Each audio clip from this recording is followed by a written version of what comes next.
Hello, CNC brothers and sisters. Welcome to another Wednesday evening CNC Hangout where we got a special guest tonight.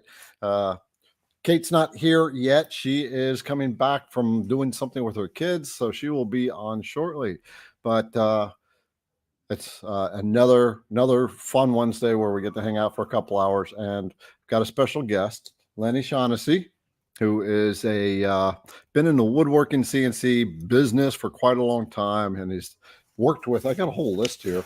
He's worked with Woodcraft, Rockler, Laguna Tools, Clearview Cyclones, Supermax Tools, and he's a CNC instructor, and he is involved in like the trade shows. He is involved with the organization that sets up those trade shows. So a lot of experience. We don't know where this conversation is going to go, but bring your questions on. Lanny has a YouTube channel called Spindle TV, but he can talk about that in a little while. So before we dive into all that, first of all, I want to say hello to some of our brothers and sisters and let you know who's hanging in the background to take care of matters. As you know, we're going to bring out Julianne and Liberty, the IDC Woodcraft girls that keep the business running and keep me organized. So Julianne on the bottom of the screen, she's the IDC Woodcraft coordinator, and Liberty at the top right is our shipping manager. She makes sure that all your packages go out and make sure that every package has an M&M and a little love note on it. Yep, that's what they do. So they'll be in the background looking for questions and starring your questions so we can see them. So whatever questions you have for Lanny, bring them on, but make sure you put like question marks in front of your question or the word question, and they will take care of it. One of the other things is our house rules.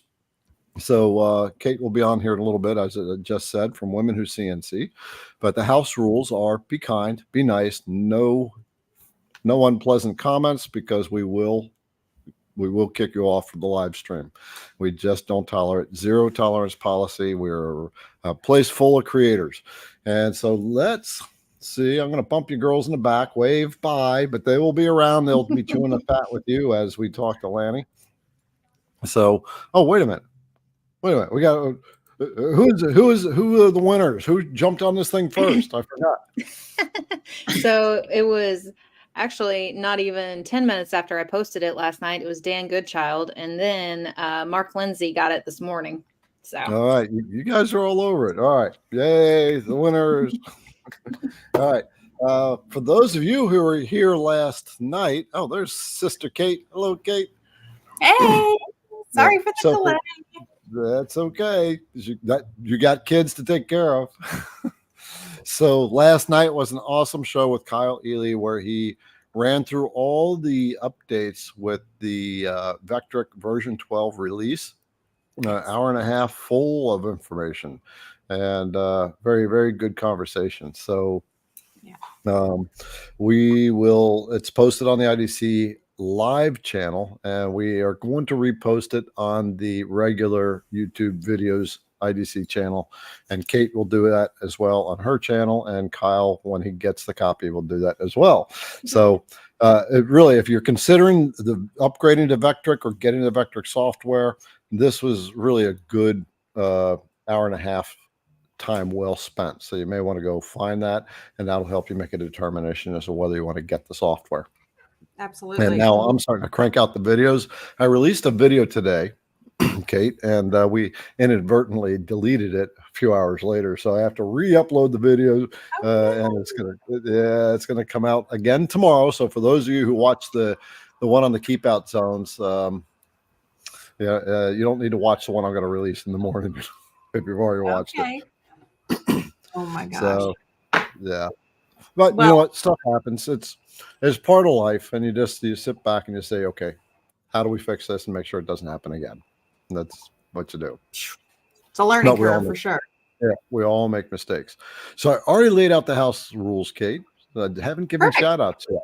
Yeah, I've just let everybody know we got Laney Shaughnessy in the background. He's waiting here, so we'll bring him out in a little bit, but we got to say hello to some of our brothers and sisters.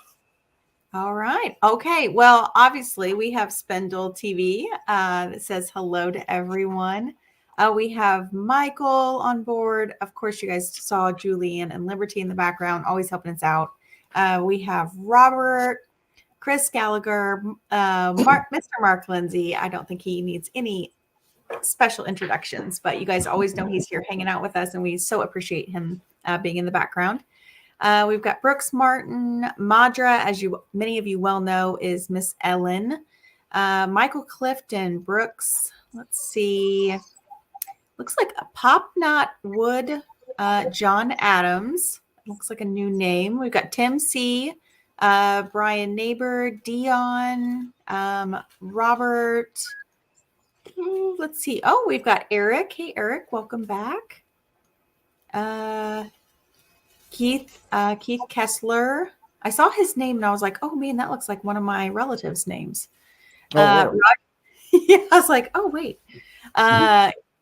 Roger Day. Let's see. John Thompson, Tim Compton. Looks like we could go on all night. There's over 250 people on board. Yeah, there's quite a few here. I saw I think I saw Midnight Sun Woodwork last night. Mm-hmm. So welcome to the channel. Michael Clifton's back. And then of course we've got WXX back. Yeah. And gosh, there's just so many. Like I could just literally just keep scrolling for hours and hours. Like that's literally what I could do the whole show. Right. Yeah, we just waved the whole time, and but we got CNC stuff to talk about and another special guest to bring on board. But just so everyone knows, next week it's just going to be Kate and I, and then the week after we're going to bring on the guys from Long Mill. So if you have a Long Mill CNC router, or you're in the market for a CNC router, and that's one that you want to consider, you want to get some information on, that's the time to show up 2 weeks from now. And then we have Hamilton coming on in May. So getting them all lined up. Sweet. And, yeah. My goal, Kate, and I don't think I told her this, but my goal is to have 5 to 6 special guests on this thing. So, but we keep talking about it. Oh, well, let's get this person, and then we just pass it off to Julianne, and she figures out how to get a hold of them. I know, she's awesome like that. She just you just tell her what to do, and she does it. She's awesome. All right. Okay. Well, we got someone to bring on board, don't we? We do. I will let you make all the fun introductions. So go for it. Bring him on. I did. I'll do it again. Laney Shaughnessy. Well, he can tell a story. We'll just bring him on board so he doesn't have to sit back there. He's actually been hanging around for a little while. So hey, Lanny, welcome aboard, brother. Hello, Garrett. Hey, Kate. How are you? It's a pleasure to see you both. And man, your chat is active. Hello, everyone. It's good to see you all. Thanks for coming out. I appreciate that. I think it was for you guys and not me, but hey, how's your evening going? Pretty good. A little hectic. I've got kids shuffling from here and there. So I'm always, mad dashing, running in like a wild person. But that's the life of active mom with 2 wild kids. So Kate's the iconic. Wouldn't want to have it any other way. Yeah, she's the iconic soccer shop mom. There you go. Is that about right, Kate?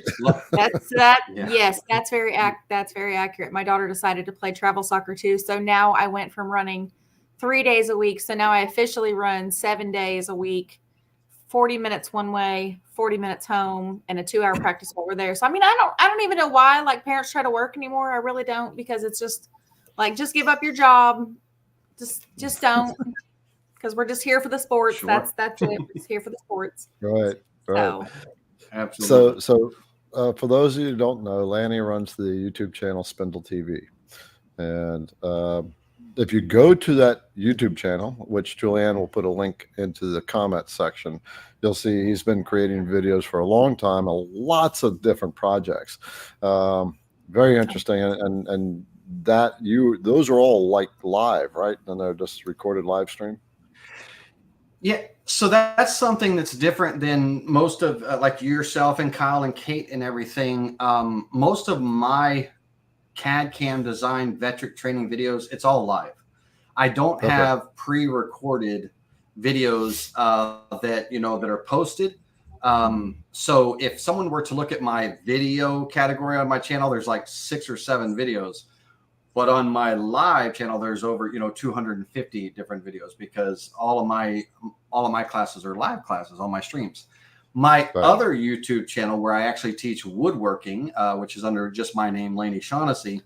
I teach, hand tool techniques and, how to build furniture, outdoor projects, indoor projects, shop projects and things. Those are pre-recorded and released video, no live or anything. So those are, those videos are when I was releasing a video every week, which I don't do that anymore, but those are all pre-recorded. So this Spindle TV, I think I should one day start doing pre-recorded videos, but the live has just been a thing, and it's doing well. So thanks for asking about that. Right. So you've been doing the content for a while. You have over 100,000 subscribers. And Julianne, put that other channel in the comments too. All right, here we go. See, we're all going to be drinking tonight quite a bit. So yeah. So Lanny, let for the sake of who all our brothers that are out there, let's get your backstory. How did you get into woodworking, and how did you get tied into these various companies, and then what you do now? All right, absolutely. So we'll start in just before 2009. I had for 7 years I worked for the Federal Bureau of Prisons. I was the director of a federal corrections facility. And when I left the Bureau, my father owned a big, large electrical company in Orlando, Florida. And he wanted me to take over that company one day when he retired. And so I got into construction. I opened up a remodeling company, and I did, commercial and residential remodeling, specializing in, custom kitchens and baths. So that construction background kind of got me into that. And then in 2010, the bubble burst, the real estate bubble burst. Yeah. And I ended up liquidating my companies, and I started doing I went back to my roots. As a child, my great uncle was a custom furniture maker. That's who I learned my woodworking skills from. He was a phenomenal furniture maker. And I inherited his shop and his tools. And believe it or not, it was all Craftsman stuff back in the day, and everything. And so that's kind of where I started. And so I was like, construction, I want to kind of get out of that. I want to be able to do something. And so I started building custom furniture and selling it here locally. Well, somebody came to me one day, and they wanted a French polish on one of their, on one of their pieces that I was making for them. And I didn't know how to do a French polish. So I went to where everybody goes. I went to YouTube. And I found a guy named Steve Ramsey, Woodworking for Mere Mortals. And Steve was making a chessboard. It was one of his first series of videos. And in that, he did that series. Well, I ended up forgetting the project that I was working on, had a complete marathon of all his videos. And when it was all said and done, as soon as I watched all his videos, I called him up in California, said, "Hello, Steve. My name is Laney Shaughnessy. You don't know me, but I want to do what you do." And he became my mentor. And back then, there was just Mark Vanderlist, Steve Ramsey, Mark Spagnolo, the Wood Whisperer, Mark's Basement Workshop, Steve Ramsey, Woodwork for Mere Mortals, Mark Spagnolo, and then myself. And I ended up taking off, with the woodworking, and Steve was kind of guiding me along. And kind of as a payback, Steve made a video a long time ago where he was complaining about his table saw not cutting right or not working right. I watched that video, and within 10 hours, I got the community involved, and I had Lowe's involved and everything. They delivered a brand new table saw to his home.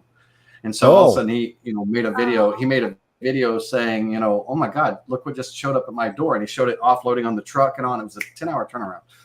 And he said, I had him in tears, and it was great. He said, "I didn't do this." He said, "A guy named Laney Shaughnessy out of Florida got everybody together, and he did that and everything." And all of a sudden, all of Steve's viewers was like, "Who's Laney Shaughnessy?" And then my channel just blew up, right?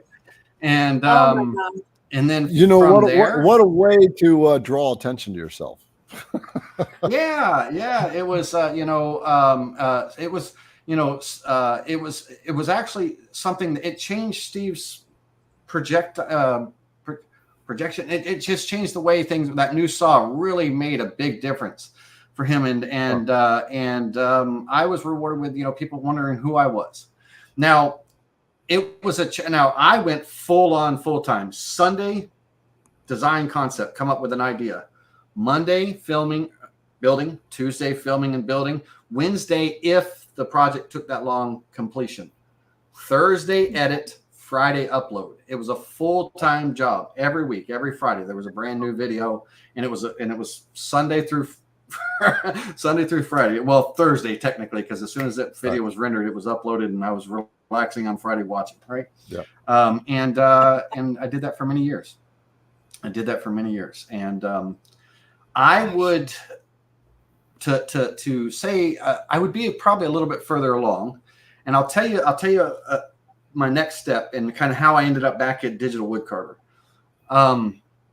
Through those years of making those videos, I worked with Rockler, Clearview Cyclones, Supermax tools, Laguna tools, and a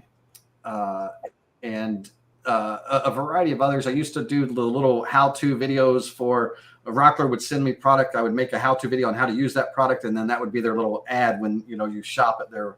You're probably still seeing some of my videos. If you bought something and you look at the video, it might be one of my old videos from back then, you know, and stuff. And did that for a long time. And then around 2015, Garrett, things changed up for me a little bit. I had a family member, my aunt. She was diagnosed with, it was my mother's younger sister, and she was diagnosed with cancer. Mm-hmm. And so I'm kind of I've been taking care of my family for a very long time. Members of the family and everything. And she came into my house, and I cared for her in those last few years. YouTube was doing super well for me, doing great. But I got an offer that I couldn't refuse from a track saw company to run their Ocala factory, to be the general manager of their Ocala factory. And they offered me quite a bit of money, and I was paying her medical expenses and, you know, her shots and chemotherapy. I mean, shots were like $4,500 a shot, you know, and I couldn't turn it down. So I stepped back from YouTube, and I went to work for this track saw company. And when my aunt, after the years, when my aunt passed, I resigned from the company. They kind of served their purpose for me. And I went back to YouTube. And you know how hard it is to get back on YouTube when you're away. I was somebody, then I was a nobody, and now I'm building back up. And reestablishing connections and things. And all of a sudden, I decided I wanted to, I sold everything I made every week. I sold at the farmer's market and the flea market here in town. And I thought, you know, if I could sell some other stuff, I could make a little extra money. So I started shopping for a CNC. Mm-hmm. I looked at all of them. The Sharks, the Piranhas, the ShopBots, the X-Cars, the everything. I looked everywhere. And I ended up going to a trade show, and I ran across Digital Woodcarver. Okay. Digital Woodcarver, ShopBot was there too. I went there. I flew there just to see ShopBot, and ended up going home with a Digital Woodcarver. Oh, you kidding me? I wasn't. I love everybody. Love all the companies. You CNC guys and girls out there, y'all are making some awesome machines. It didn't fit my bill, you know, and there was some disappointment in certain things, you know, where you go thinking something, but then you got to get this and that and this and that and all to have a complete system, and the money just keeps adding on. You never feel like you have everything. Right. With Digital Woodcarver, it was all one and done, you know, complete package, everything I needed for less price. And I went with it, and Digital Woodcarver, ever since, you know, about 5 months after running it, Burl Tishner, the owner of the company, he reached out to me and said, "Hey, you make videos, don't you, Laney?" I said, "Yes, sir, I do." He said, "Would you make a couple videos for Digital Woodcarver?" And I did. And he started getting calls, and he called me up. He said, "Laney," he said, "would you mind if I direct some of the calls to you?" for answering and things. There's quite coming in. And I said, yeah, sure. So as I was taking calls, I sold a couple of machines. And so I would call Burl Tishner back and I said, bro, I got a couple of credit card for you and orders for you. And he's like, would you like to help out with sales? And the rest is history. So my company, Build It TV LLC, I handle all sales, service, and support for digital woodcarver. Okay. The customers there get 24-hour support, phone call, text message, email, around the clock, Monday through Saturday, closed on Sunday.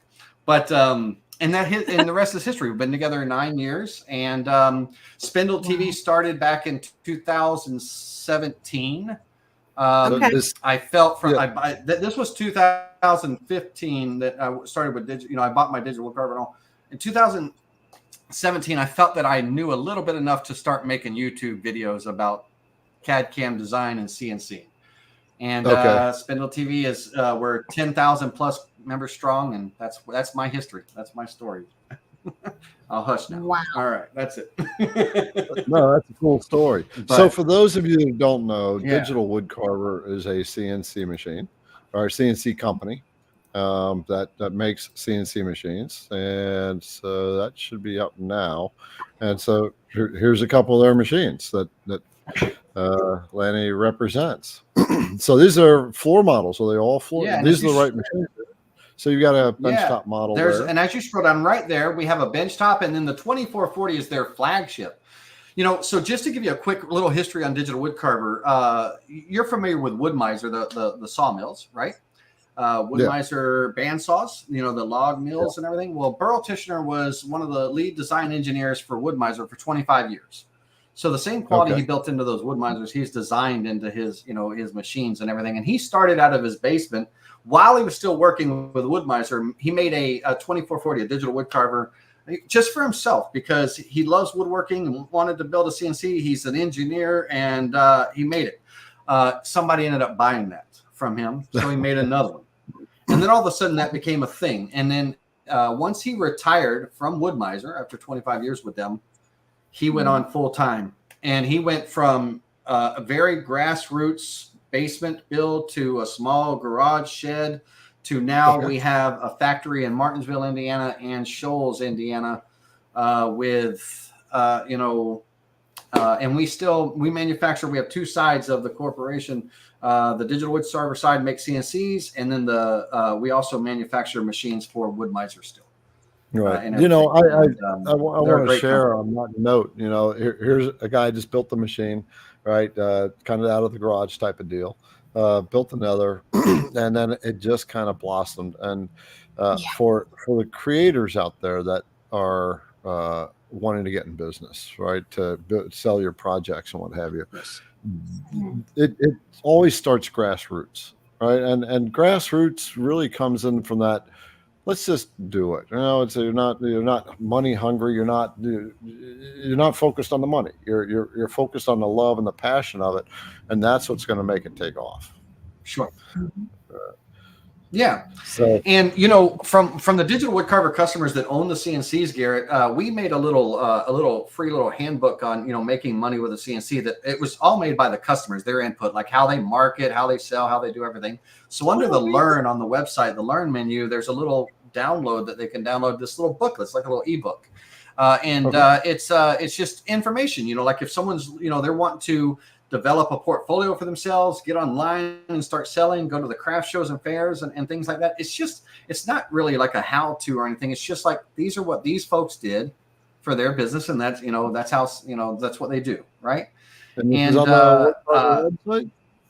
digitalwoodcarver.com, the menu across the top, you just learn and then make money with a CNC. Let me go find it, and I'll put a link. I'll put a link in the comments section.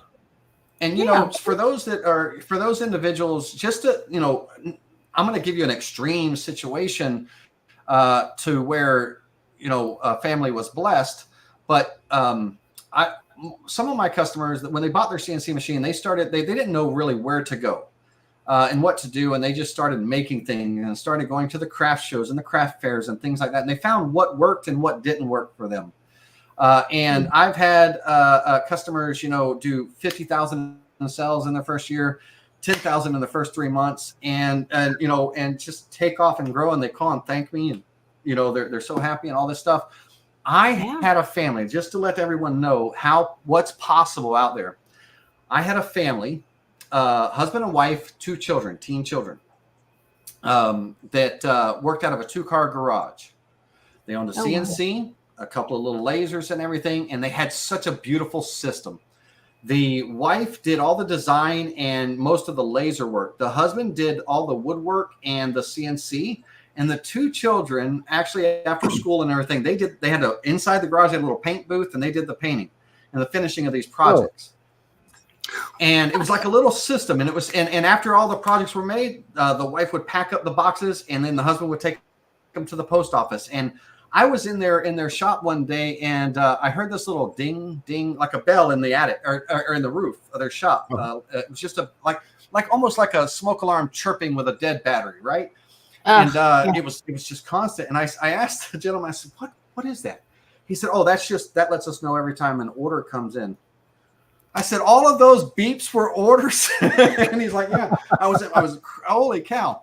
Their first year of business with this beautiful pictures, beautiful website, beautiful system, they did $650,000 in their first year of sales. Second year, $750,000, and now they're making over $1 million a year out of their 2-car garage. Nothing's changed for them. Still the same system. They're just better at it. And now, of course, they're blessed. Not everybody's going to be able to make $500,000 right their first year of sales and all, but it just lets you know what's possible. If you put the effort forward and you have a good system. They had great photos. They had great detail on their website. They just put a lot of care and thought into the visual, and that visual on Etsy and things like that. It made them, they're set for life, right? Their kids are set for life. It's generational income now, and their kids will be able to take over when the time comes. And that's what's amazing about the CNC community and CNC woodworking and just woodworking businesses in general. I love that. I love it. So these people personally, or how? So the whole they're customers. They were customers. Yeah. Okay, so this would if we'll talk about this, but this might be an interesting couple to have on board on one of our lives. Wouldn't you think, Kate? That can talk about how this kind of thing happens. So time to drink. Julianne Liberty, make a note that we'll talk to Lanny about this afterwards. So Lanny, do you mind sharing what did that couple do? What was their specialty product that they that hit, if you will? Yeah. So believe it or not, it was mostly things for around the house, household items. So picture frames, painted, laser engraved for the mother, for the father, for the children, for sports, for grandparents, for newborns, and all that. And it was plaques, wall plaques with beautiful carvings and painted, or laser engravings and painted of baseball and football and soccer and everything. And so you can go to their website and you can customize the color, what you want it to say, the pick, is it for him, for her, for mom, for dad, for kid, for, things like that. And then it's built to order, it's made to order and stuff. Wow. And they would make the frames, the kids would paint them.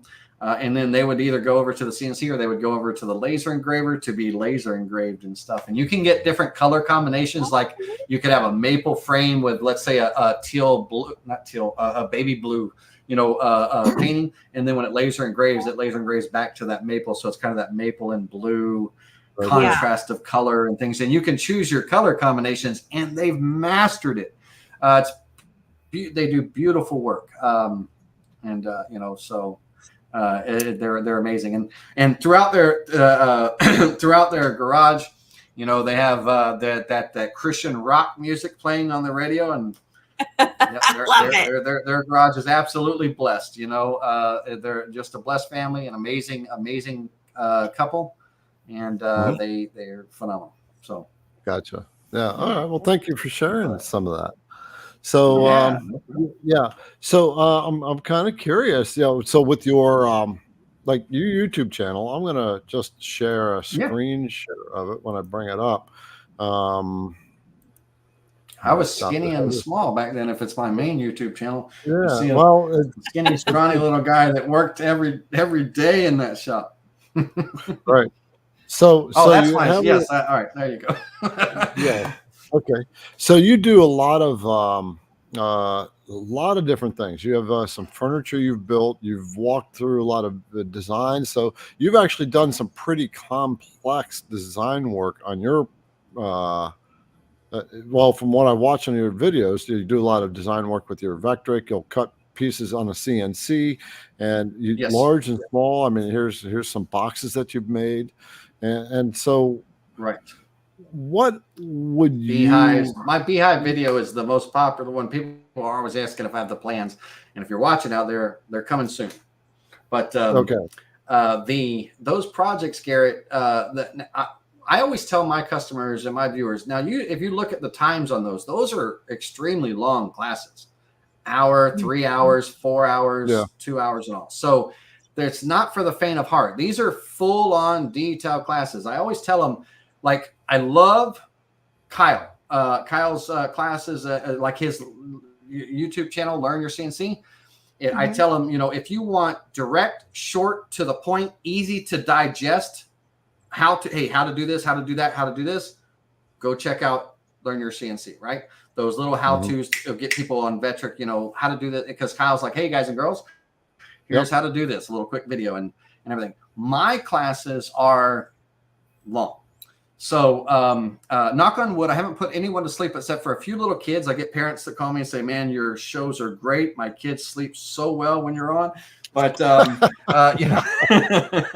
but That's fantastic. But other than that, they're long, and I think I've made the decision last week that it would probably be better, more conducive to people's learning attention span and stuff, if I broke the classes up in maybe 2 or 3 segments and stuff, and instead of a long 4-hour class. But my viewers, I love my Spindle TV viewers, subscribers and all. We're still growing. We're only on Spindle TV. I'm only a little over 10,000 strong, right? My main YouTube channel is over 100,000, but Spindle TV is growing and everything.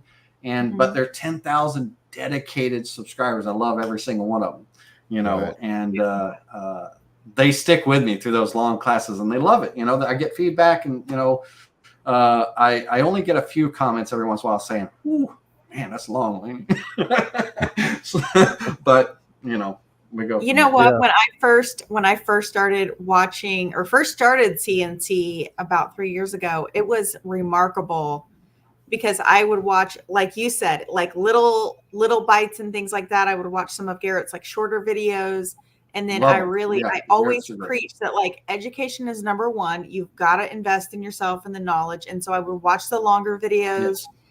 And then I was telling even Garrett this back, like when I very first started, I went between Garrett, Mark, and you were my 3 like main staples that I went to in their courses. And whenever I want just like a project and kind of just break away from like learning and just like a different, like more of a live platform, like you were talking about doing, I would jump on your lives and ask questions. And I found it to be a very, very fun, like a group of people, very informative, very kind and thoughtful with their answers and things like that. And I really liked how you teached, because I think the number one thing that most people like to see in a lot of live videos is that we're human too. Like we are not the end all be all.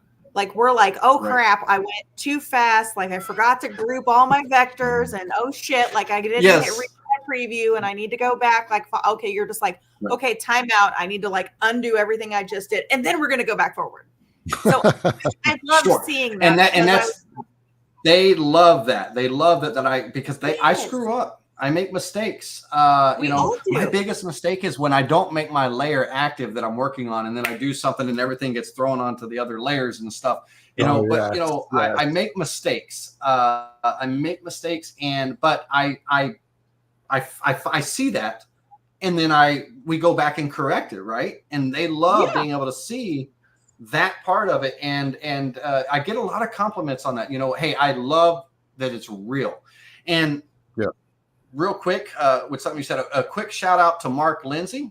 Love Mark Lindsay, you know, and Garrett, you too. Y'all's videos, I enjoy every bit of it. And Garrett, you know, you're especially lately and everything, like with V12 coming out, you're cranking out videos, and they're such informative. And I know what that takes in the background to, hey, I want to do this, make the video, set it up, film it, edit it, get it out there. I know it. And for you to be able to turn around those videos, that's phenomenal. So congratulations on that for sure. You do a great job. And Mark Lindsay, if you're out there, shout out to you too. I love those guys as well, right? So we all watch each other, and it's cool. Yeah. Well, I mean, you have to learn from somebody. So honestly, I feel like it's an ever evolving process.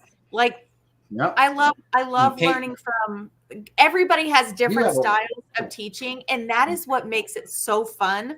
Like, I loved Garrett when I first started out, because he was just honest and he was like authentic, and he would like tell a story kind of in between. And I was like, you know, and I really liked how, and he and I have talked about this a lot, and he's actually taught me how to do some of this more, is like, he would teach and then he would go into Vectric, and then like he would take a break, and then he would go back into Vectric. So it wasn't just like pop, pop, pop, pop, pop, pop, pop, like you were just being hammered with, like, inundated. And I loved Mark because I was so brand new that, like, he was very, very thorough. And that's like, in certain things, in certain situations, I was just like, okay, praise Jesus for this man, because I'm a dum-dum and I cannot figure this out. And he has said it 8 times, and I've had to rewatch it 22, and it's finally clicking. Like, I love that, because I could get with that. And with you, with the projects, it was just like, when I started to kind of like move forward a little bit, I was like, okay, cool. We're moving at like an intermediate pace. Like, I can keep up with some of these videos. So everybody has their different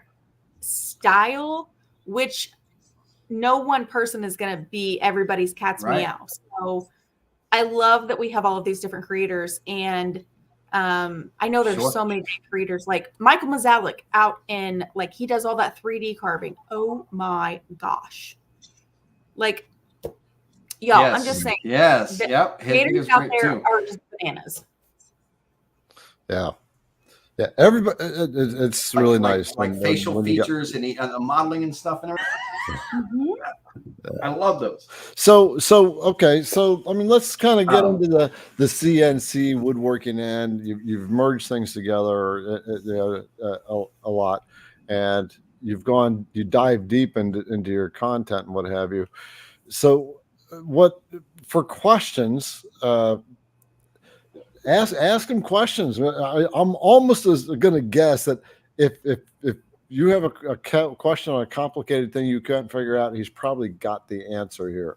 Like, the first thing that comes to my mind is box joints, right? How do you do the various joinery and stuff like that? And I imagine you've done some of that stuff. Yes. And so they really quickly, to give a shout out to you, Kate. The Onefinity you have in the background, I love Onefinity. They're great machines, right? So awesome. And Kate, if I'm not mistaken, you do something that I have never worked with. You work a little bit with epoxies. I do work a lot with epoxy. You too. Yeah. Yes. So I've never worked with epoxy. And so I always have people asking me about, like epoxies for inlays and V-car and this and that. And believe it or not, in all of my woodworking, the only epoxy I've ever done is I made a river table, right? Not like epoxy with relating to CNC, but, making, an actual table with epoxy. That's about it, right? I've never really gotten into that. And so that's where someone like me, that even though I teach and I do this and all that, I can learn from you, and learn from Garrett. And that's how we can all. That's how we all improve and everything. And I'm amazed. And I was telling Garrett and Julianne in the background about another gentleman, Rob Sandstrom Designs. He does a lot of epoxy stuff too. And he would be a good guy, a CNC guy, to kind of get on one day for you, Garrett. But I love I love learning things that I don't know, right? So being able to have 100%. resources like you and Garrett and Mark and a big shout out to even back in the day, Dave Gatton. Dave Gatton's still out there.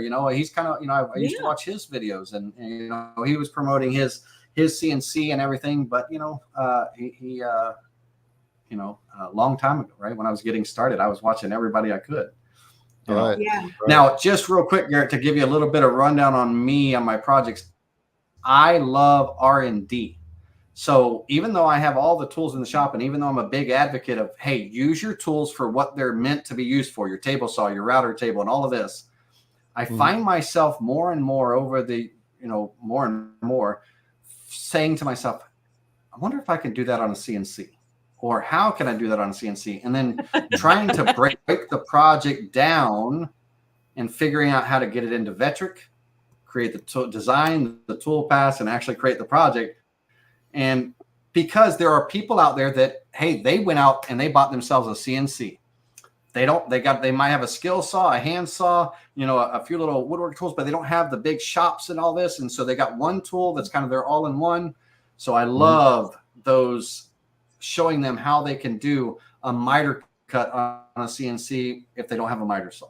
You know what I mean? Things like that and stuff. And if I've got just a couple of show and tell things that if you when the time comes, I'd be happy to present on screen and show you. By all means, bring them on, because that can spawn some questions. So we're actually a little delayed in getting to some of our questions, so let's see what you got.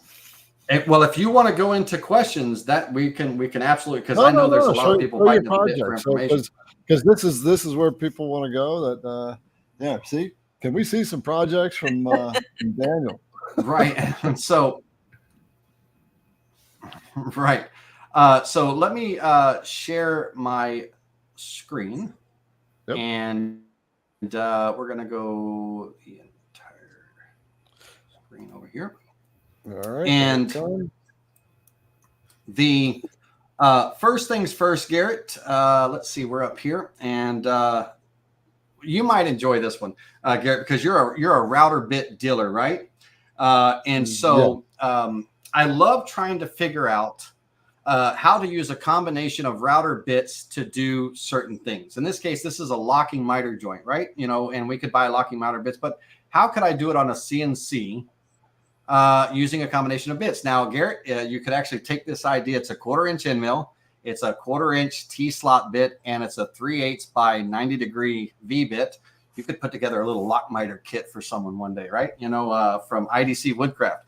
But, with just figuring out how the tools and everything come together to make the individual cuts, and what tool is the right tool for the job to make that happen, to clear out and things, and then using that combination of tools. I love the idea of using the combination of tools to make the cuts.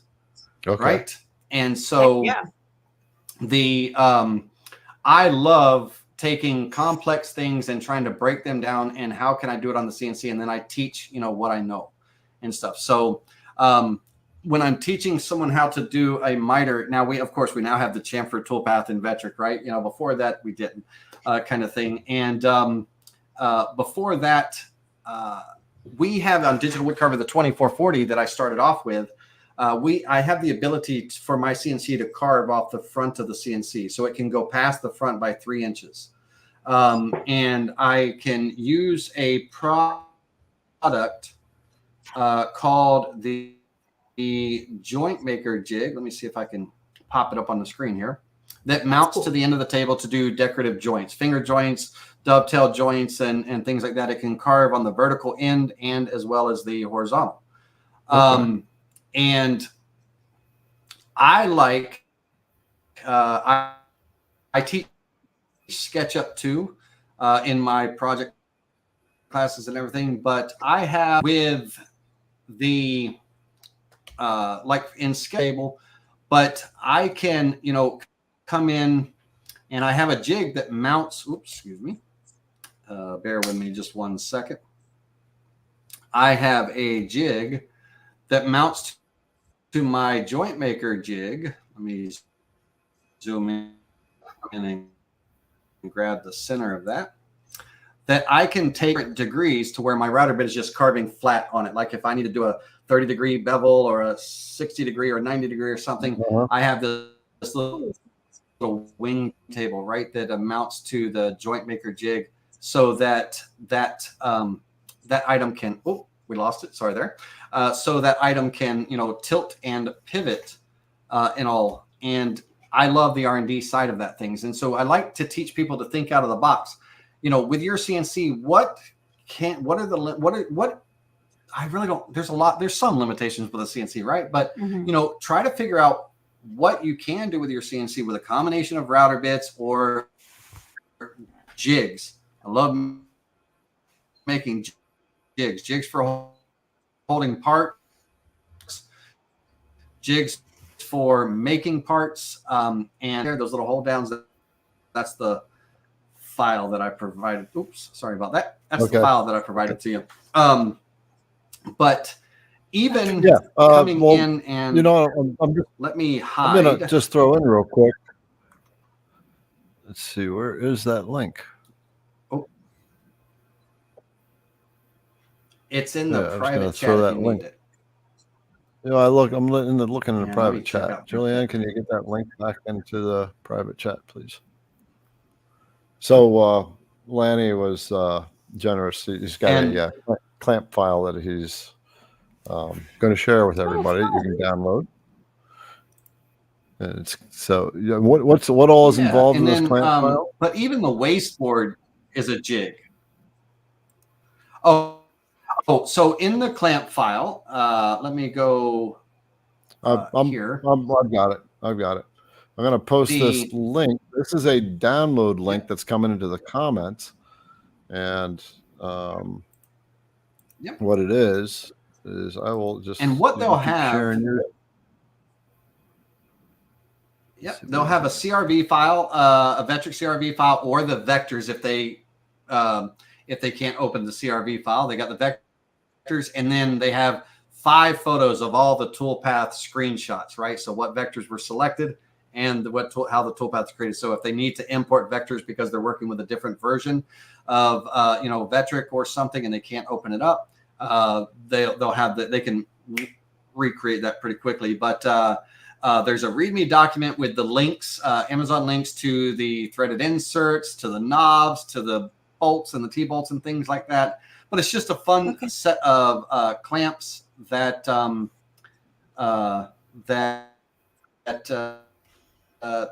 that might prove to be useful. It looks like and it there you go. Should pop up here in just a second. Yeah. I wanted to be able to, I wanted to come. It's like when you go to someone's house with a bottle of wine, right? I wanted to come with a gift. I didn't want to come empty handed. So I thought I would just share that file. Yeah. Hey, well, we have a second. But, Garrett, even down to the wasteboard, I'm sorry that. Yep, that was me. Sorry, I just popped in real quick to show them your thing. That's the clamp file that he has given you. Awesome. Yeah. So sorry about that. What were you saying, Kate? I didn't mean to interrupt you. I stepped right on your. No, you're fine. I was just going to let you know your audio is kind of cutting in and out just a little bit.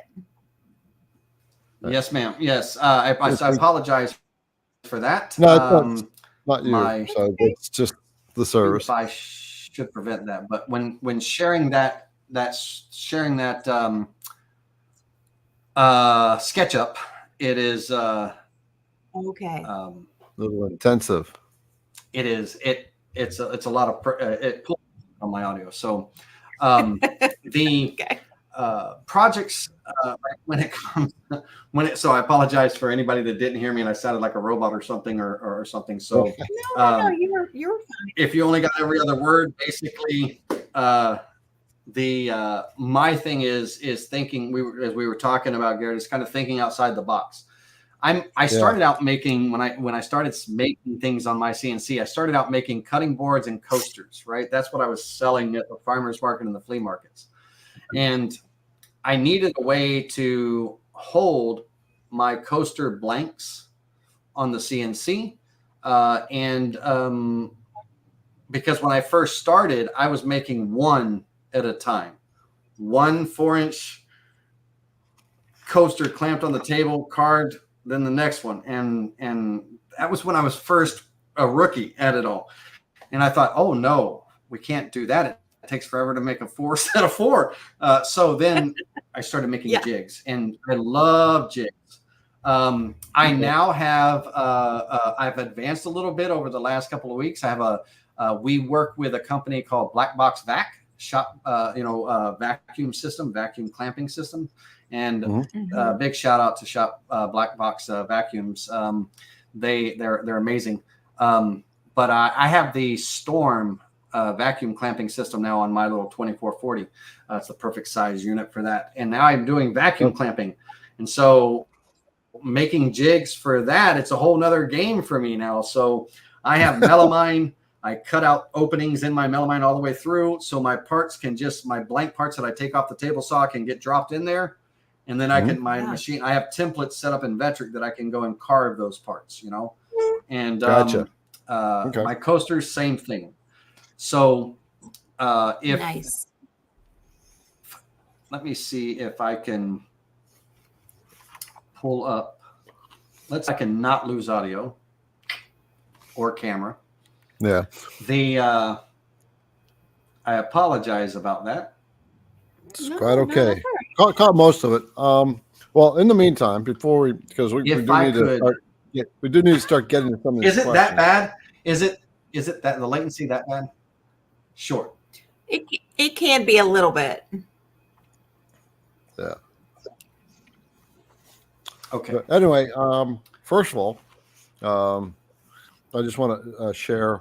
So for those of you who have not been on the channel before, and if you are, if you're new to this channel, either IGC Woodcraft or Women Who CNC, we are being recorded on both those channels and in our Facebook groups. Then take a minute to subscribe, to our channels. Give us a thumbs up or something like that. Your comments are awesome. There's a ton of chatter going on, and subscribe to Lanny's channels. Go see what he has to offer, because he really does have a lot of deep dive stuff, and you can tell he's very passionate about what he does and always on the move to figure things out. Kate has the Women's Who CNC group, Facebook group. Kate, will you share about that briefly? Sure. So a couple things about Women Who CNC is we do have a website with an interactive map. It's just womenwhocnc.com. It's really cool. You can go check it out. You can put in your creator information, create an account. That way, if anything changes, you can edit it later. All the good stuff there. Lots of links, discounts, all kinds of good stuff. Lots of tools that I use in my shop every day. That is accessible to anyone because, of course, it is a website. But I do have a Facebook group called Women Who CNC, which is a fantastic group of women. It is for women only. I'm so sorry, gentlemen. But it was created because women tend to kind of get just treated a little not nice sometimes in the very large group. So I felt, kind of isolated, and I knew I couldn't be the only one. So I created a group for just Women Who CNC, and Women Who CNC was born. And so we have just an incredible group of women, everybody from woodworkers that have been doing this for 20 plus years, all the way to brand new beginners, and then intermediates and everybody in between on their CNC journey. So come and join us if you're new to that group, or if you're a woman looking for additional support, come see us, check us out. We'd love to have you. Yeah. I also wanted to share, I forgot to show this at the beginning. We had a CNC creator drop by in the middle of the week, a couple days ago, Monday, I guess it was, I think. Anyway, his name is Kevin Rich, and he handed us this project that he made. His IDC Woodcraft, and he said my slogan, which is because your CNC projects absolutely must look amazing. And in one of the ads, I misspelled it to YOU, so you added it to the bottom there over here, spell check. Oh my gosh. This is I made love out it. of, spalted maple. And on the back, he wrote, "The enemy of good is better. Keep up the great work." So I just had to give a shout out to Kevin. That's fantastic. Yeah. I love So let's get into some of these questions here, Sure. because Yeah, they're piling. absolutely. Yeah. All right. So I'll tell you what, Laney, since you are obviously a teacher as well, I'll just let you read your own questions unless you want me to read them out loud. For some of the people who are listening, sometimes that's why I do the reading. But since you're a teacher, I'm just going to let you have at it. Outstanding. So Madra 3212 says, how much time is spent on editing video for YouTube? Is there anything specific that you need to make editing easier? I finally found the content to start with. Other than that, I know nothing. So I use, for my editing software, I use Sony, and the program, I went through a lot of different ones, and I don't do Adobe and Adobe Premiere and things like that, but the Sony software that I use is, if I can, Sony Vegas, and they're version 21 now. So Sony Vegas, I found to be one of the more user-friendly softwares for editing. I've dabbled with DaVinci. DaVinci's free, and the DaVinci, I don't know what version they're at, but it's a free download. But I actually find it kind of complicated. No offense, DaVinci, if you're listening. But the Sony Vegas, I love their editing, and it just takes time. So what I used to do is, it was literally a 40-hour work week for me. It was designing and coming up with the concept on a Sunday, getting in the shop, setting up the cameras and the lighting and the filming and making Monday, Tuesday, and possibly Wednesday. But all day Thursday was nothing but video editing. And the only thing that I could advise to you is short clips, and then edit those video clips as you go. Don't just wait till Thursday or not Thursday, but don't just wait till the last minute to do all the editing at once, because there's a lot of footage that could occur. Oh my gosh. If you do it in short bursts and things, then it's easier to render, and then those renders can go to more clipping and editing, render, the final rendering to upload, and you can find that much easier than trying to sort through all of the footage and at the end of something. So if you do it as you go, that's going to be really key for you, Madra, to make it easier, to answer your question. I have to agree. And I will let you know, Ellen, everything I do is either on a screen recorder, which is, I use OBS, which is free, or on my cell phone. And I've got a couple cheap lamps here that light my way, and I did have to get some good microphones. Sound is important, so you want to make sure. Yep. And Garrett, the microphone, the little lapel microphone that you use, I use those as well. They're great little microphones, for sure. I want to say are they Sony also? The Rode, Rode. I'll put links. Those are good. I'll put links in there. Now, these are high quality microphones. They're wireless. I'll put links in here if anybody wants to take a look. So I'm just getting a link, and I'll put it in the comments. All right. So, Kate, how did I do on that one? That was, I think, perfect. That one. Yep. Cool. The big thing is, Ellen, don't try to make it complicated to start off with.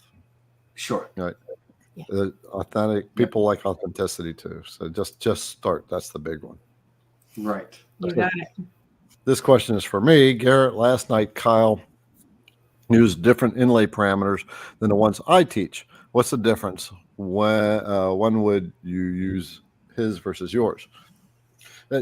That would be so I have a video out. It's called How to Make a Perfect Inlay. And it was walking through all the steps. You have what you call a gap, a glue gap. You got your space between the male and the female part, and there's another one in there I can't remember offhand, but I don't know what the difference are. I just use numbers that work for me. He uses the numbers that work for him. There's Mark Lindsay's video. Yeah, can I jump in on that one, Garrett, a little bit? Yeah, absolutely. Bring it on. So V-carve inlay is absolutely a popular thing. And when it first started, there was a PDF that was put out, and then Vectric kind of adopted that PDF. And in that PDF, they had numbers such as, 0.3 for the female, and then 0.1 and 0.2 for the male cut, as far as cut depth, start depth, and cut depths and everything. And that was a great start. It was just getting started back in the day, but that was leaving a large glue gap, right? Mm-hmm. And so what your goal is you want to minimize your glue gap. For me, I like 2 millimeters, basically 0.02, around 20 thousandths of an inch. So if I'm doing a cut, because I use a 60-degree V-bit, and my 60-degree V-bit has a maximum cutting height of 0.21, my inlays are typically my smaller inlays, not my deep ones, but my regular inlays, they're 0.2 for the female, 0.2. Start depth is 0, 0.2 for the flat depth.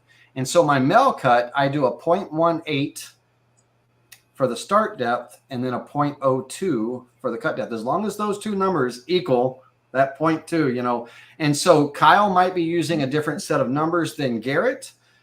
Garrett and Kyle might be using a different set of numbers than me. And it's just it's all going to get you from point A to B, but it's relative to that glue gap, right? Yeah. And so that's as far as wins one versus the other good.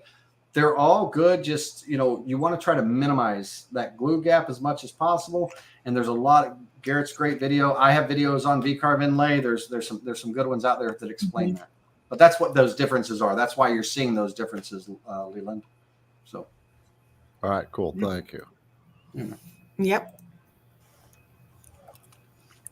All right. So let's go ahead. Oh. Sorry, we hit the same button. All right, go ahead. Okay, so the rat's nest question: have you seen anyone do an engine turn finish on aluminum with Scotch-Brite pad? Engine turn finish looks like a bunch of seashells, scratched on the pattern. No, I have not, but I don't mill a lot of aluminum myself. Mostly I'm working with wood and everything, so I don't do a lot of aluminum finishing. And also, unfortunately, the rat's nest, I don't have really a good answer for that. I know that if I see seashells in the bottom of my pocket carve, I know that I'm out of tram.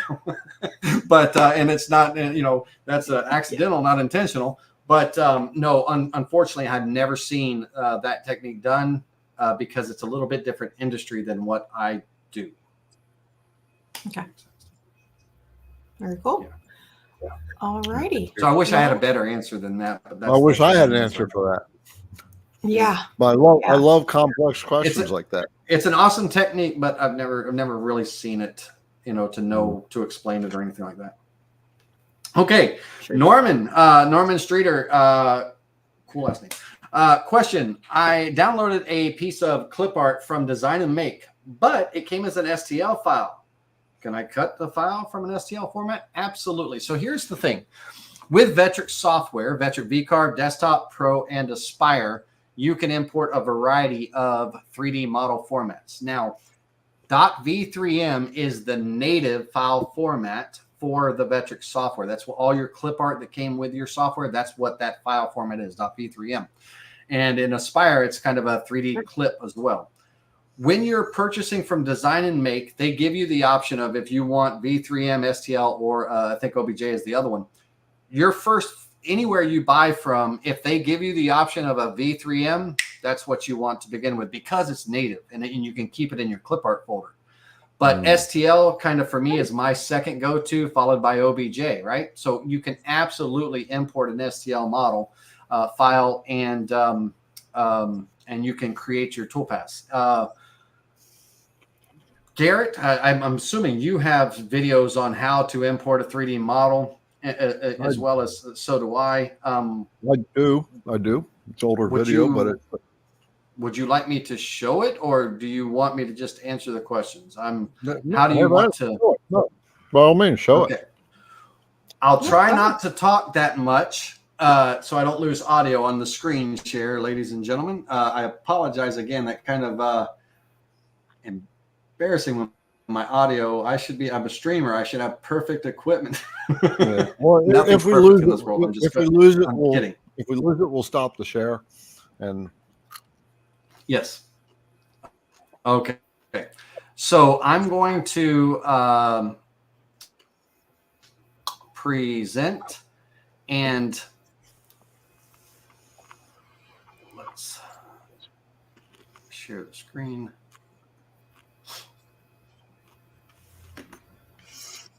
And if Julianne, if you want to make this full screen, you can. Just so it's One easier to more, see. Almost there. Okay.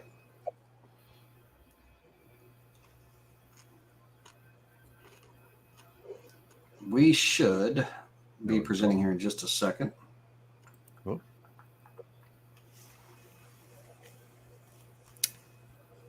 There we go. And now I don't know if the delay was on my end or your end, or not, or you know, just all in general. But hopefully, it all popped up at the same time for all of us. So again, I apologize if there's a delay, ladies and gentlemen.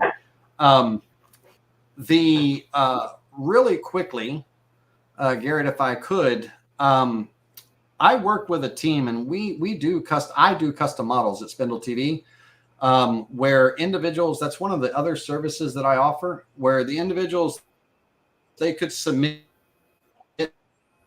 an image.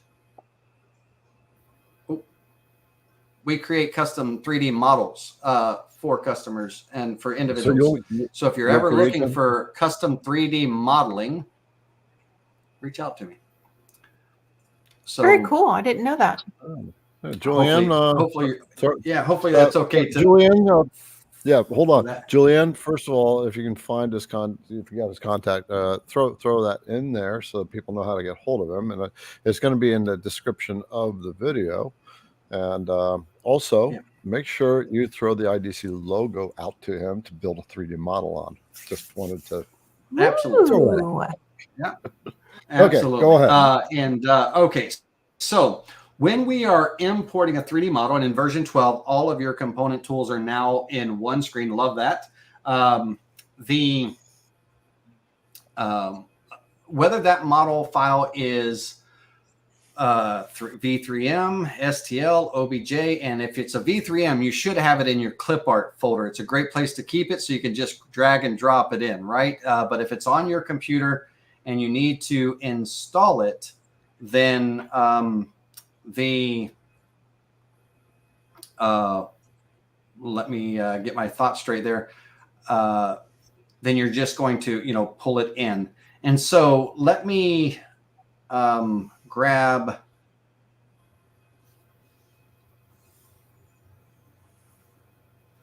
Stand by 1 second.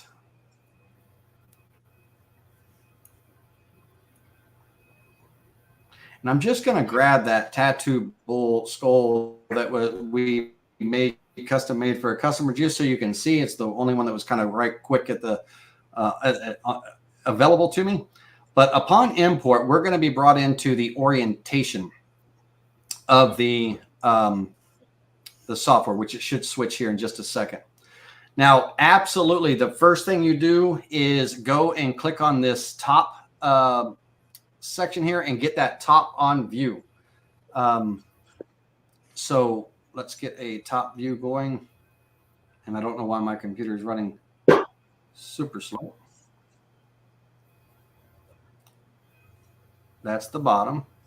There we go. Get on that top view. Now, from here, depending on where the creator created that STL for the gentleman that asked, or a lady or gentleman that asked, this file could come in sideways, upside down, backwards, forward, rotated, and everything. And so that's what the orientation process is. So we're in this case, I'm in top view, and that's what I want.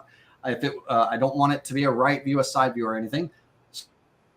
So now I'm going to come down to my size, and this model is 64 inches by 64. So we're going to bring it down to a more appropriate size. I'm going to bring it down to 11 1/4 and click apply. I'm then going to center that model onto the work area. So that red box kind of indicates your work area. And when we center it, if I switch this to a front view, you will be able to see, or a back view is fine, you will be able to see that the model is actually, of course, thicker than my material right now, but it is centered. And with a single-sided project like this, you want it above the zero plane. If it was a two-sided project, you would want it centered to where you can carve one half on one side of the board, flip the board over for that two-sided project, and carve the other half. Well, this particular model is a one-sided job. And so we want, bear with me just a second to get that. We want a topside view. So when I do the next step, position and import, my slide bar always slides to the bottom. We're not moving the model. We're moving the zero plane in this case, the modeling plane. And so we're sliding the modeling plane to the bottom of the model. And so for single-sided models, the slide bar is always down. We're going to discard anything below the zero plane. The reason for this purpose to keep it checked is it's just default. But what that's for is if you find that the modeler, the creator, has created a model with a bunch of base meat that behind the model that's just kind of wasted wood, you can skim some of that off by bringing that model Z plane up a little higher and then discarding anything that's below that zero plane. Gotcha. So if I turn this model to the side once again, or the front here, and let me see if I can get it. I'll just do it to the back here. You can see, you should be able to see this black line right here. This is this black line right here on the screen represents the zero plane, the modeling plane, and we want the model on top of the plane on a single-sided job. But if this model had some back meat, which it doesn't, I could actually lower the model down and skim some of that off. The reason being, the reason why I would want to do that is because if I import that model as thick as it is and I have to thin it down to fit on my board, I'm sacrificing detail, right? So I want to minimize that sacrifice. So I would, in the import, I would actually shave some of the back of the model off if I could, if there was some waste wood. Gotcha. So let's slide this all the way down and then click on import. And that will, now, of course, I got it backwards on the screen, but it's not backwards. It'll import proper. We're just looking at the bottom here. So give it just a second to create that model. And the first thing that we will see upon import, my team does, I think they do a wonderful job on making the quality of the models are phenomenal. So this is from an image. You can submit images and we'll make models for you. But this model is quite thick. So from here, we would go into, you know, the material setup. We could reduce the Z height of the material here, but we can also do it over in our tools on the left as well. So right now I only have the job set up for a 3/4 inch board. I would actually carve this out of 1.5, but I would still need to reduce my model thickness to fit in that because it's 2.08 inches thick. So the gentleman or lady that asked, when you import, this is the steps, and it's the same steps every single time, rinse and repeat. Yes, sir. Go ahead, Garrett. No. That's what I was getting to. Yeah. So that's the entire process. So you can cut from an STL file format, right? But you want the other format if you want to be able to have it in your clip art. And then this is how you bring. Yes. This is how you bring. So so this is it. That's it. Yeah. Okay. STL, cool. OBJ, 3DF, all of those. And let me stop sharing. So stop the screen share. So any of those files, but V3M, since they're native to Vectric, we want to store them in our clip art folder so we can just drag and drop. We don't have to do the orientation and all of that stuff. That's only for third-party model files, right? So it's the same steps, rinse and repeat. Yeah. Okay. Sorry about that. That was a long No, no big review, but- deal. No, I mean, so we always got something to give. That's cool. And by the way, I mean, knowing that you can create the 3D models, right? You got people to Yes. do that, and that was Yep. definitely an intense model. And I've been wanting to get a 3D Yes, sir. model of the IDC logo for a while now. So now I know it's going to happen. And now you're going to have one Absolutely, for for the sure. women who CNC too. Women who CNC. Yeah, and one of my favorite Spindle TV exclusive subscribers and all JR there. Thank you very much for that. I 24 hours a day, 6 days a week. Appreciate you. Laney.Shaughnessy at SpindleTV.com. They can submit images, and then my team will quote those model creation, and then if they approve the quote, they get an invoice sent to them. And then the turnaround time is 8 to 10 days from the time that they pay the invoice to the time that they get the model files. And then we send them proof images so they can say, oh, can you change this or adjust this or do this? And then when they get final approval, they get the model files. And it comes as an STL model file. Okay. Okay. And what was High the email resolution again? STL. It was Laney.Shaughnessy. Laney.Shaughnessy at SpindleTV.com. Okay. SpindleTV.com. Perfect. Got it. Awesome. Thank you. All right. So our next question comes from Daniel Stein. All right, Daniel. So the question is, there are many CNC companies and many software companies, many Spindle MFGs, many with VDF. So how do you know which software company produces the best post processors with VFD? So, all right. Well, first of all, I'm red, white, and blue, tried and true Vectric, right? So there are many software companies out there. Now, when I first bought my digital woodcarver, I worked with a company software called Bobcat Cam. Too much over my head, right? When I switched to Vectric, it was a game changer for me and everything. I don't support or train Fusion 360, Bobcat Cam, or anything like that. So I don't know what they offer and what they don't offer.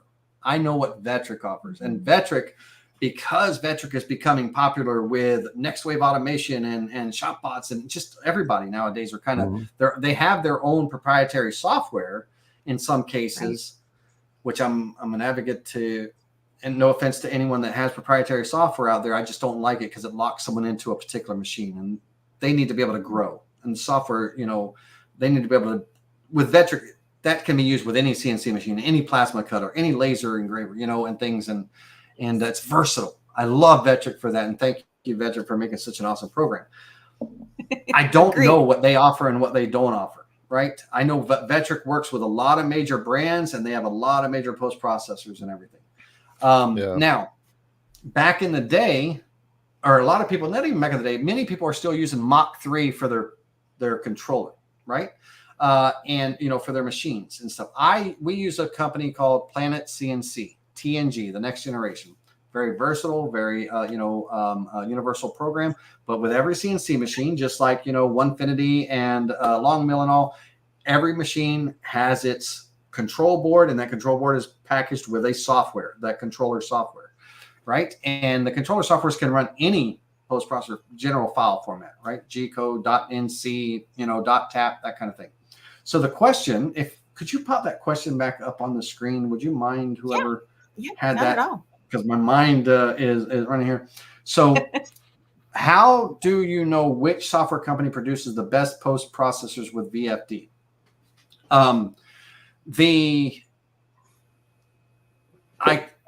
Garrett, you might have to help me out with this one because I don't see the relationship between the two. I'm not sure what post processors and VFD have to do with. That's the VFD, just so you know, is what controls your spindle. It's the pulse width modulation that comes from your control board, and it controls the RPMs on and off, things like that. So the variable frequency drive is just an inverter. It's a power inverter, right? I'm not sure what the post processor, what role it plays with the VFD, and in the context of your question. And I'm sorry for that. I would say on this question, yes, there are many companies for lots of different things. There's lots of router bit companies. There's a lot of machine companies, software companies. all work to do what we want. They'll carve on a CNC, or they'll do a 3D print, or whatever they do. So to determine the best, there's two methods I generally use in all these areas. Number one is first I do a little bit of my own research, and I go out to the market, not the companies, but where people are hanging out, which is Facebook. Right? They're all hanging out at Facebook because all the companies are going to say, "Hey, we're the best," right? Or they're going to promote themselves over the broad thing. So the market is going to tell you. And so go out to Facebook. If you're wondering about a machine, go to the various Facebook groups with those machines and pay attention to that. Yes. The threads that are showing up. And over time, you start to see patterns of problems or non-problems, and also look for the amount of support that's out there. For example, Vectric.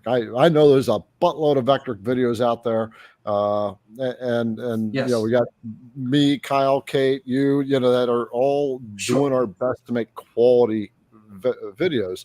I don't know about the other software. Go find the support for that. That's going to give you the guidance. And once you start to narrow things down, call the companies. Literally, get on the horn with the companies, right? Because at the end of the day, the customer service is everything. You want customer service.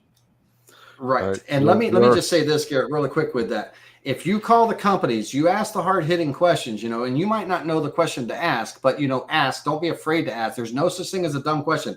And if they hem and haw on the answers and all, it's a red flag. Go somewhere else, right? If they say, if you're trying to get, can you show me a demo of your software? And John's not in the office today, so we'll have to schedule a demo and all. That means that John is the only one in that office that knows how to use the software. That's another red flag. You can call anyone in Digital Woodcarver in my company, and everyone can help you with any question that you have, and be able to show you a demo, connect with you remotely, and walk you through the software.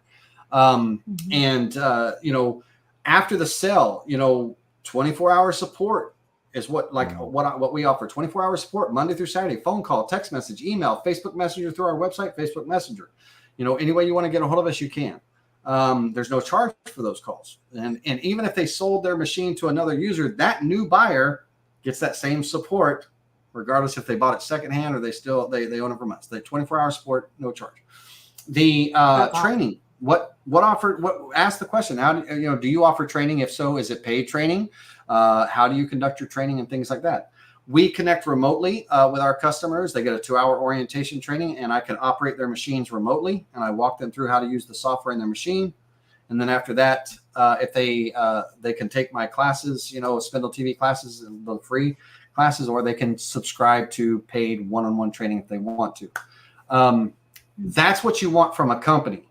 That's what you want from any CNC company. And if they don't have that, then it might be a $900 CNC. Stay away from. But you're going to get what you pay for in a sense of that, and then it's going to hurt you in the long run. So, but I don't know what that has to do with a VFD, right? What the relationship is. But if you're just asking how do you know what the best company is, right. Ask the questions. Yeah, it's one of these things. If best post processors, understand the other part of the question was best post processors. A post processor is simply a program that inserts code into your G code at certain points. That's all it is. Yes. And so the post processor itself is a very basic program. It's almost not a program. Yes. So your Vectric tool, the Vectric cam side, or the part that's right in the tool paths, that's generating the G code. That's passing it through the post processor, and the post processor is inserting information. Sure. Vectric requires that post processor to know how to write that code. Yes. And Vectric also provides training, Lua trainings, if you want to learn a little bit of coding, to make or customize your own post processor to meet your needs. My post processor, when I have tool change, has to, there's certain bits of information that has to be in that post processor for the operation to work. I have to write that, and create that post processor, and so it's something, it's customizable, but there should be, for most manufacturers now, Vectric generally has even a generic post processor, G-code inch.tap or G-code millimeter.tap would work for most all CNCs, to get started. You betcha. All right. Well, let's see here. So our next one comes from Kevin Rich and VCarve Pro. Kevin's the one that gave us this. He's the one that came in the other day. Very cool. Kevin, that is awesome. Great project. Love your sense of humor with that misspelled word. That's awesome. Kevin says, question, VCarve Pro, what is the process to do a frame toolpath? If you're working with VCarve Desktop or Pro, and I don't do a lot in Cut 2D, so you won't hear me mention that product. But VCarve, the VCarve software, Desktop and Pro, you're going to be using the molding toolpath to do a frame toolpath. And if you have Aspire, you can actually create that frame model and everything, or use the molding toolpath. Either one. I need to just not close my software. Let me open it back up and I can show if you want me to, Garrett, I can show it real quick. That's actually a little more involved if you're going to be building drive rails and what have you. Okay. No, I was just going to pull in. Go for it then. Go ahead, bring it up. But that's okay. Yeah, we don't need to show. So, okay. The,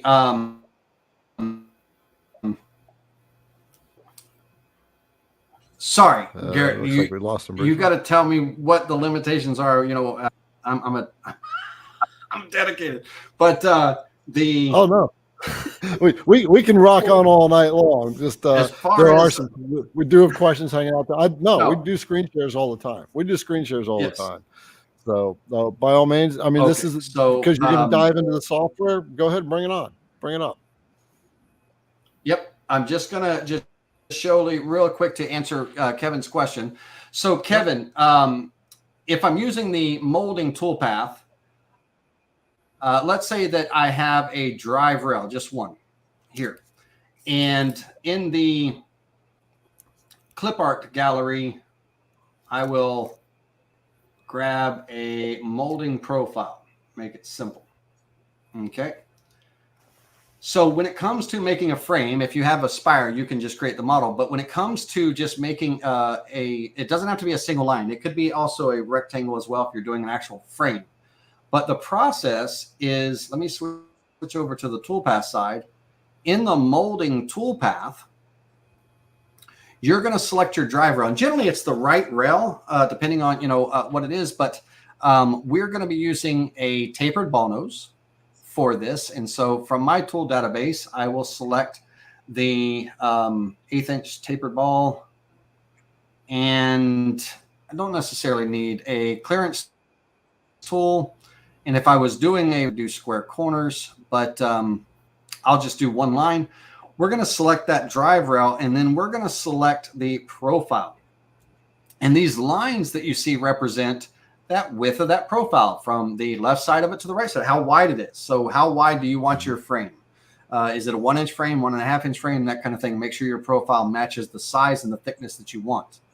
And this will not create a model. It creates a tool path. So you won't have a visual on the screen. Let me really quickly change my size of my profile here. I don't have any videos on drive rails. Do you have videos? I'm sure you do have quite a few that's using drive rails. All right. I do. I have videos on making frames and everything. Whether you're using the 2D version of it or the 3D in Aspire. Okay.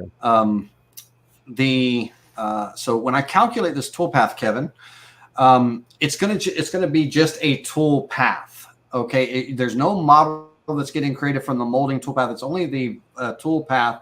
So if I, just to say this so everybody knows, let's say I wanted to carve some text on this molding, right? This profile. it's not a model. So I can't project the text onto the model, right? It's just a tool path when you're using that molding toolpath. So it has to be a 3D model to project onto, and this is not it. So when this profile, calculates or cuts and everything, let me turn off the tool. There's no sense in having that tool processing. But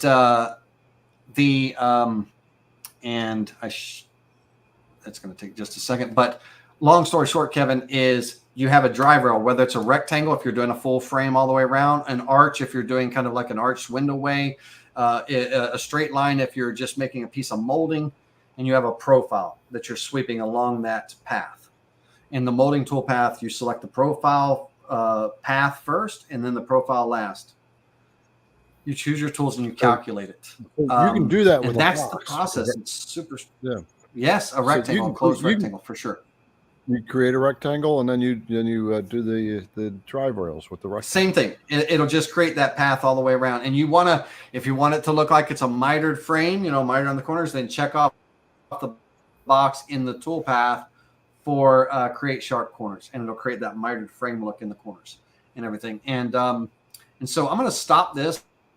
There's no, we don't need to see it, creating the tool path, but believe me, it is, right? We're just, in this case, I'm making a piece of trim. It was a single line, but if it was a rectangle, Garrett, it would just follow that molding profile, would go all the way across that rectangle, and then create the, that frame. And so those drive rails, if they're going off to so the one I'll side, stop.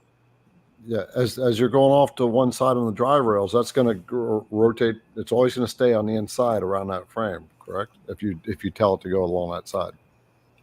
Well, actually, Laney. Right. If I had. Yep. Go ahead. Oh, I was just going to say, don't Katie, close your share, because the next question is. I was going to say the next question is relating to this, so don't close your Vectric. All right. Right, no problem, Garrett. When I choose, when I have this profile, this is on the right, and when I select this path here, you see those lines go out to the left, right? That means the molding is going to get created to the left of that line. Imagine that line being the border of my boundary or vector or something. If I switch or reverse this direction, that doesn't change anything, right? It just changed which way the molding is going to carve. But up here, if I switch my direction of which way it's going to cut, that's when it's either the left line or the right line, or the top line or the bottom line. You know what I mean? Okay. So we're either on the inside of the line, inside left, outside right, that kind of thing. So it depends on your path. All right, Kate. Okay, so we'll leave that up. Bring up the next question. Right, so, this one is from Dennis. I know we have one more I have to circle back to. But can you talk a little bit about the modeling resolution? Yes. It seems that when I change the resolution during a project, it does not change to the end result time and carve. So I'm going to hide this just while you're to answer that question. Yep, no problem. To answer that question, model resolution in your job setup, when you're in here in the job setup, and I'll hold the shift key and hit that button right there, hold your shift key, and you get those extra resolutions, that extremely high and maximum. If you're building a model, if you're making the model, you typically want to be in that extremely high 20 times slower. That 20 times slower has nothing to do with carve time. It has to do with the time to generate that in your 3D view based on your processor speed. Your jobs, by default, on your job setup, I highly recommend you use that basic, very high 7 times slower. That just becomes muscle memory. And before you click OK, that should be your model resolution, because the modeling resolution will translate over to the quality of the finished carving. So if I have a 3D model in a project that has a standard resolution and my 3D view is only being generated with 1 million points or pixels, that pixelation in my model will actually translate to the quality of the finished carve that will get carved. That my model quality on the carving will have that pixelation in it. So when we are modeling by just general standards, very high should be your minimum. But if you hold your shift key down when you open up this create jobs, you get those 2 extra, options. And for me, when I'm making models for my own personal use or projects and everything, I use the extremely high. When I'm making models that I sell, I use the maximum. We want to give the person the maximum resolution. Here's the kicker, though. Somebody makes a model and sells it on Etsy and they use a low resolution. You can't turn, and excuse my French, you can't turn a turd into a diamond. Okay. If it's low resolution, you can't make it better just by making your resolution higher. Okay. So you might turn your resolution up to the maximum, but if that model is built in a low resolution to begin with, it's not getting any better. It's going to be triangulated, and there's not going to be a whole lot of improvement that you can do with it. But for the most part, the very high minimum should be your quality. And then extremely, if you're making your own models for yourself and stuff, that extremely high, that second choice, that should be your go-to. When you're making models, because you want good quality finishes and everything. Yeah. So don't work with a 3D model in standard or high, because you're still going to get some slight pixelation. And again, it translates over to the quality of the finished carve. And I hope that answered that gentleman's question. I hope that's what it. Yep. Oh, that was good enough. Yeah. All right. Yeah. Okay. Before we roll on, first of all, we're at 9:30 Eastern our time right now, and just like for those of you who are on here, if you find this helpful, then please give the video a thumbs up on whatever channel you're on. And Kate and I, we strive to bring people on board who's got knowledge. I mean, obviously, this guy just buzzes right through this stuff like, I don't even think that fast. And so this is the kind of skill. I'm sorry about that. I pulled a Kyle. That's not the point. The point is, it's the level of skill that we have that we're bringing on board, and other resources that you can go to get help, guidance, building 3D models that you don't know how to do. There you go. So if you find that helpful, of course, give us a thumbs up and comment, subscribe to the channel, because this is what Kate and I work to do every week. Subscribe to Women Who CNC. Yep. I do want to remind everybody, I've got the setup checklist, right? The project setup checklist, right? So one of the things I preach is we think our carve is the most important part of the job, but the carve, your setup is the most important part in order to get a good carve. Right, you want to make sure that you check all the boxes. How many of us have forgotten? How many of us forgotten to set our X, Y, Z 0? Right, so this is like a pilot's checklist, and so it's checking your material, it's checking your router bits, you're checking your X, Y, Z's, you're doing your final checks, you're making sure you turn your spindle on, all those little silly things. So this is available to you for free. Julianne will put a link in the comments. I feel like we haven't drank enough tonight. I haven't called out Julianne in quite a while. Hey, Garrett, can I throw in a quick little pro tip? Liberty took her drink. Garrett, may I throw out a little quick pro tip?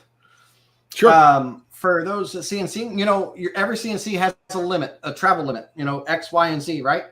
Mm-hmm. One of the things I see most in new users and everything is they'll call me up and say, hey, Laney, I'm trying to carve a 1/4-inch pocket, but it's carving way too deep, and I'm not sure what's going on, or my bit has plunged through my material and almost cut into my table and things. And one of the things, ladies and gentlemen, when you're doing your checks and balances, a successful project is 100% depending on a successful setup, right? Setup is everything. And so keep in mind, always be mindful of your travel limits. Like for instance, you zero out X, Y, Z. All of a sudden, you raise your router up to put your dust brush on, but you don't realize that you raised your router up too high. You hit your limit and lost your Z position. Now, when you go to carve, it's actually carving deeper than it's supposed to, because it lost those steps when you hit that limit, raising it up too high to put your dust brush on. Little things like that happen. And when you're in the middle of it and you've got 100 things going on in your shop and all this stuff, and you're really not paying attention, that happens. And all of a sudden you're sitting there going, oh my God, you're trying to figure out, why is it carving deep when I set it for a 1/4 and this and that and all. Always know your limits, and always do your little checks and balances. Even after I put my dust brush on, I still tell my machine to take the Z to 0 and I check to make sure my bit is still kissing the top of my board or my It's wasteboard on if I'm there. touching off. Yeah, absolutely. There you go. It's So on that's there. those checklists are phenomenal. It's Yeah. phenomenal.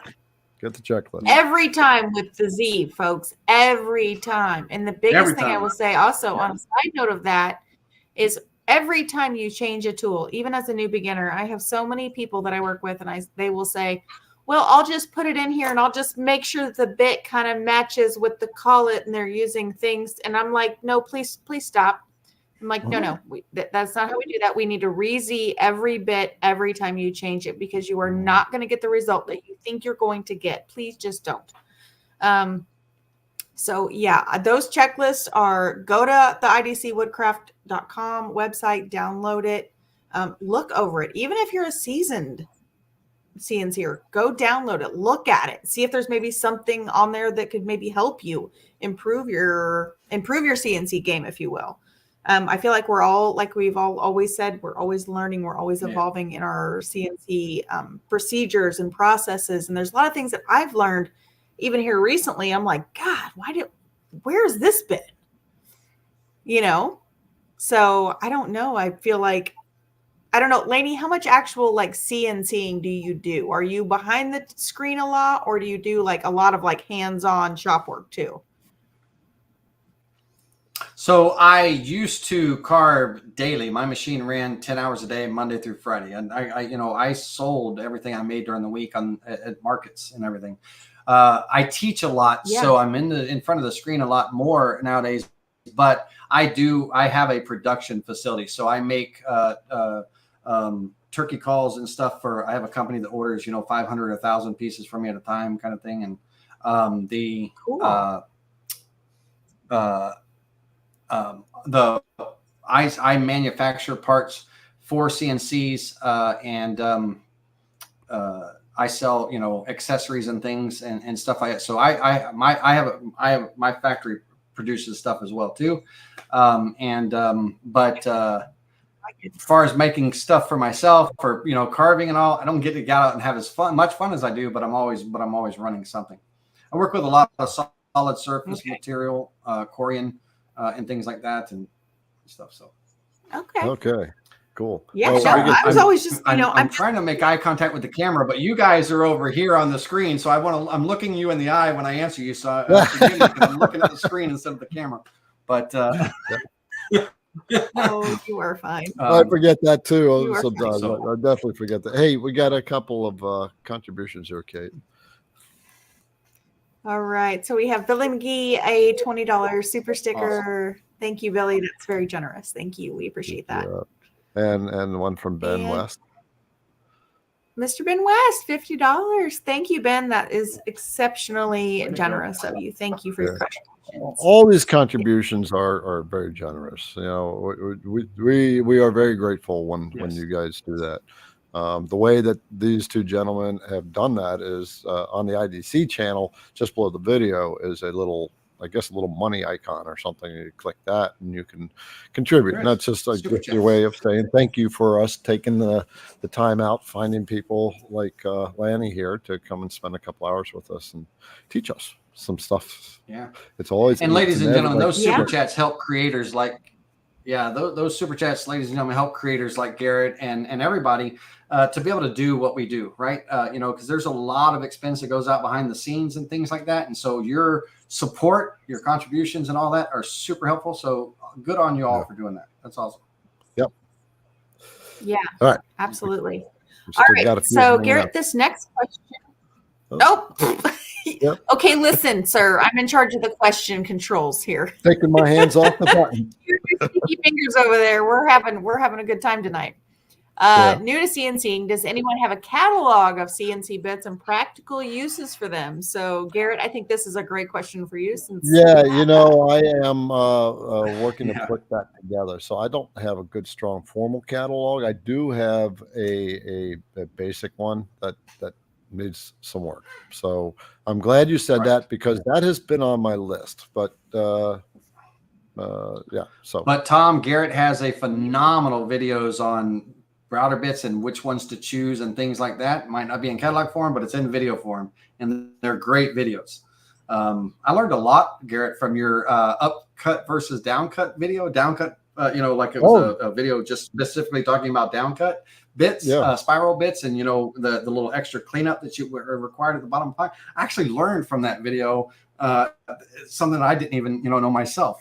So whoever that gentleman was, go watch Garrett's videos on his router bits. He's got some great ones for sure. Yeah. But I see the need. The need is there, and that's been on my list for a while. So that will get done. I probably need to get somebody else, another contractor, to help write that. I actually want to create a CNC user manual, kind of the beginner's Bible type of thing. But that's a pretty large undertaking. So we'll get to that. And speaking of books, Lanny, I believe that you are working on something very similar to that. Yes, sir. Yes. The Art of Precision, a beginner's guide to CNC wood carving, is a book that I'm writing, and it will be releasing in September. It'll be available on Amazon and Kindle, and of course off the builditTV.com website and things. And it's 17 chapters of collected information over the years, and well illustrated and all, to help any level really CNCer, but mostly catered towards the beginners. Everything from understanding CNC machines, the components of a CNC machine, the software, router bits, and the proper tools and materials and things, all the way to troubleshooting and finishes. But I'm my goodness. After the years and all, I thought, now's the time to put something like that out. And so come September, that book will be releasing. So very cool. It'll be followed with a video class course of the book too. Laney, please publish the lock bit process for sure. JR, I can do that. But Garrett, I wasn't joking about you should come up with a 3-piece set for locking miter joints. We'll have to talk about yeah, man, it's cool. But end mill, a slot bit, and a V bit, 90 degree. Okay, but yeah, JR, JR is one of my. It'll be in the Spindle TV exclusive group for you. There you go. Okay. So just so you know, Lanny's got an exclusive group or a paid membership. So if you want to get in there. What do you offer in your exclusive, like in your membership area? So Spindle TV YouTube channel has memberships, exclusive memberships. We have a silver membership, which is $9.99 a month, or a gold membership, which is $19.99 a month. Exclusive members get access to a private hidden group that's not even searchable by the public on Facebook, to where we can collaborate with one another. They have 24-hour access to me around the clock. They can post projects. Everybody in the group helps each other out, but also I can work with them. Gold members get to video chat or call me, an hour a month to just, if they need advice, if they need help with their machines, their software, whatever they want to talk about. They get 1 hour of one-on-one time with me. All of my members get to see anything that I release. They get to see it 24 hours before the public does. And then they have 50% discount or 10% discounts. Silver members get 10% discount off of any merchandise or items off of our website. Gold members get 50% discount on anything they purchase. So there's a lot of little perks and stuff by being an exclusive member. You get and also my public classes are every other Tuesday night on Spindle TV. My private classes, my exclusive member classes, are every Wednesday night at 7:30. So Garrett, kind of happens about the same time as yours. So I have a lot of my subscribers. They're tag team, and they're like, they kind of bounce back. Where are we going to be tonight? Right. Yeah. Very fun. Yep. All right. So Well, we do have. Okay. Go ahead. I'm sorry, Kate. I just had to answer this one. So for Bobby, nice clamp file. What else can you use for CNC hold down? I have a video I'm coming out with in a couple of days. 5 ways to hold your CNC projects. Perfect. So that question. So Bobby, there is Yeah, and Bobby Shoe, just so you, there's a reason behind that question and everything. This wonderful, amazing woman right here is the owner of Black Box Vacuums, and she is the creator of the hurricane, the cyclone, and the storm vacuum clamping systems. They also have this beautiful grip lock mat for friction gripping on CNCs that use vacuum, type systems. Even if it's a DIY vacuum system. What's the website? blackboxvac.com. And blackboxvac.com. And they were out at they're out of Georgia, and it's an amazing company, grassroots company. So I'm a big fan of supporting, small grassroots company that are growing, and they produce a beautiful vacuum, 3 beautiful vacuum pumps for different machines.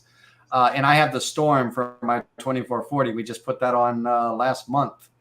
And vacuum clamping is new to me, but it's an amazing thing. I just shot some video I'm gonna release a little video showing an unboxing of the Storm vacuum and stuff. I'm still amazed by the power of vacuum clamping. So to answer I'm trying to find Bobby, you have Black Box, Black BLACK BOX Box BACK VAC. No, VAC, like a vacuum, VAC. Blackboxvac.com. Gotcha. And Bobby, to answer your question, you can screw your projects down. You can use 2-sided tape. You can use painter's tape and CA glue. You can use wooden clamps or some kind of mechanical device. You can use hot glue. I used to use hot glue a lot. Little dab will do you, but 4 little dots on the corner, hot glue, and it pops off real easy and clean up. But there's all kinds of ways to hold your material down. And Garrett's going to make a video on that. But vacuum clamping, if you're into that and you're looking for that solution, I'm a big advocate. Not just because we work with Black Box Vac, but I actually love their machine. It's great. You guys got some, it's amazing. Got some serious pumps here. Yep. Very cool. And the Hurricane is for larger machines, Cyclone middle-sized machines, and Storm for the smaller machines. Okay. So thanks for that question, I love Bobby. that. That's fantastic. Thank you, Bobby, for creating such an incredible project to share with us too, or product to share with us. We love that. Yes. All right. And Bobby, also, if you're with us, come over and join us in the Facebook group, and feel free to share that product with us in the Facebook group, Women Who CNC. We would love to get to know you. That would be fantastic. All right. So her and her son and her husband are all amazing. Yeah, her and her son and her husband, they're amazing people, and it's just it's a quality product too. It's super quality. Well, like you said, I love supporting people. So, all right, Laney, we have 9 questions left, and we have about 10 All right, minutes. let's rock them out. A couple shout outs. Let's do it. Got to hit those shout outs. Okay. Okay, well, I'll tell you what. We'll answer this quick question because I already popped it up, and then we will do the shout outs. How's that? Okay, what's the advantage of using clamps over double-sided tape or glue option? Really, I don't see an advantage. Mechanical clamps, gosh, man, hold on a second now, because I'm an advocate of clamps not being in my way, right? So I love double-sided tape, and I've never used the painter CA glue method, but it's a phenomenal method. It holds. I've seen people do it well. I just use 2-sided tape, but clamps give you that mechanical clamping, down, as well as that side-to-side movement.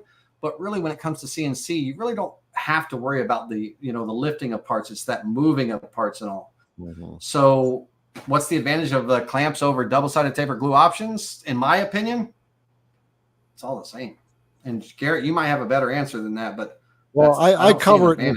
I cover it in the video I'm going to be releasing. Okay, good. So because I don't see an advantage. I don't see where one's more superior than the other. There are pros and cons to each method. So, but that's 100 covered in the There you video. go. So we'll just watch for that Yeah. video. I'll release it, I think Saturday. Bob Miller, I wish I had a better answer than that, but that's what I've got for you on that one. So I use You know whatever what, Bob? method I is think- needed for the job at the time. Yes, it's great for, and it's a great even sometimes to do a combination, because sometimes you may have a little bit of a warp in the board and you can use some CA glue and painter's tape to get that to pull down, and use clamps to really pull down the sides. I mean, Well, there's depends on what you're doing, depends on what you're cutting, but they're all Yeah. great methods. I will tell you. Yeah. So this is what I use, and we got links for this, right? It's woodworker's tape by X-Fasten. This stuff is sticky as hell, but it doesn't leave any adhesion. But I used it on Luan, that 3/32 stuff. I couldn't pull the thing off. I ruined the project, busted it in pieces. So Oh. those are some See, limitations. I'm not a huge fan of that stuff. I like it, but I don't like it. And here's why, is because I have a grid carved into my spoil board. And so I have that grid, it doesn't tend to fasten as flush. Yeah. I don't know. It's just, I may have carved That's a one of little the bit too deep, cons. but- Yeah, that's one of the cons. You've got to have a clean surface, and tape will come off if it can come off, right? And if you have loose particles on your project, or if you're working with a work project, you have to take that into account. Tape can be counterproductive on that one because it may not hold stuff so well. So those are some of the various all things. the things. But, yeah. All the things. Okay. Like Kate was, all like right. Kate was Let's saying. Sure. Go ahead, Kate. Everything has a little give and Yeah. take. You know, everything's got a pro and a con. So Absolutely. All right. You wanna give So your our shout-outs? shout outs There you here go. are, from Kennard, Steve Kennard, $10 for a super sticker. Thank you, Steve. That's very generous of you. We appreciate you. And next up is another donation here from Howard McCall, $20. Thank you for all the info. For me, it's like drinking from a fire hose.